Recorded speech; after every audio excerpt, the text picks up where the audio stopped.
कहीं न कहीं बुद्धिमान जीवन है। इस उम्मीद की वजह से नासा ने पायोनियर 10 में ये तकनीक जड़ दी थी ताकि कहीं और के बुद्धिमान अंतरिक्ष उसे सुलझा पाए। 1960 में वैज्ञानिकों ने अंतरिक्ष में जीवन की खोज शुरू की। जैसे कि प्रोजेक्ट ऑस्मार का कार्य था सूर्य जैसे ही 2 करीबी सितारों का अध्ययन करना, नासा ने परग्रहवासी बुद्धिजीवियों की खोज शुरू की।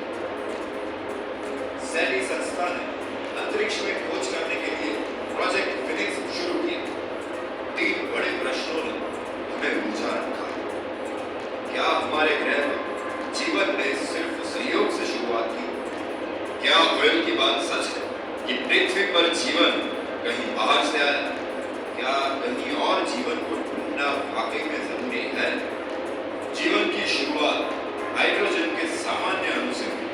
सूर्य प्रकाश ने परमाणुओं की टक्कर करवाई, जिससे बड़े परमाणुओं की रचना हुई और इससे कई और बड़े जैविक परमाणु बनते हैं और धीरे धीरे इन परमाणुओं की नकलें बनती गई।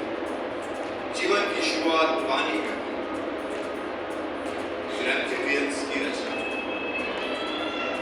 और बड़े रेप्टाइल्स की, पंछी,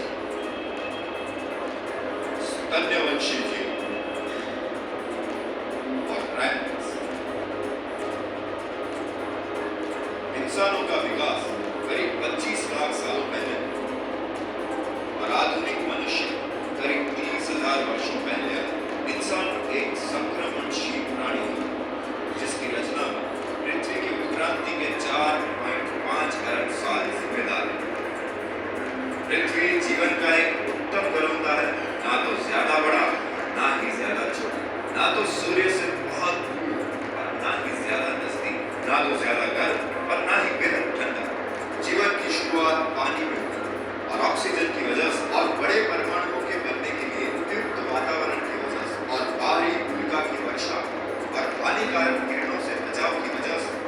और अभी भी ये परिस्थिति अपनी जवानी में है, जो कुदरत को अपने जीवन उत्क्रांति के तजुर्बों के लिए काफी समय देती है।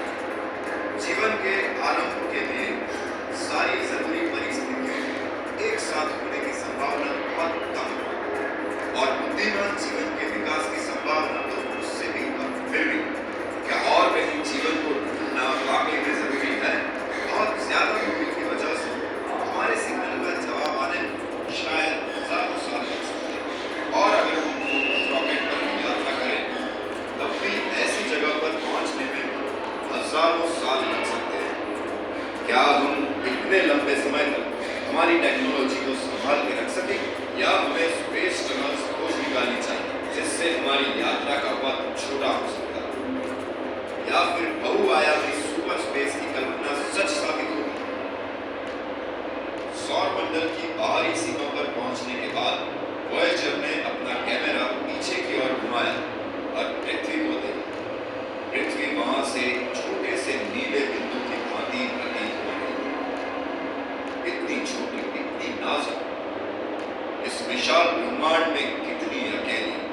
कहीं न कहीं तो बाहर कहीं जीवन है, पर उसे ढूंढने की संभावना बेहद कम है। इस वक्त तो सिर्फ हमारी पृथ्वी ही जीवन की लौ से प्रज्वलित है। आओ हम इस बेमिसाल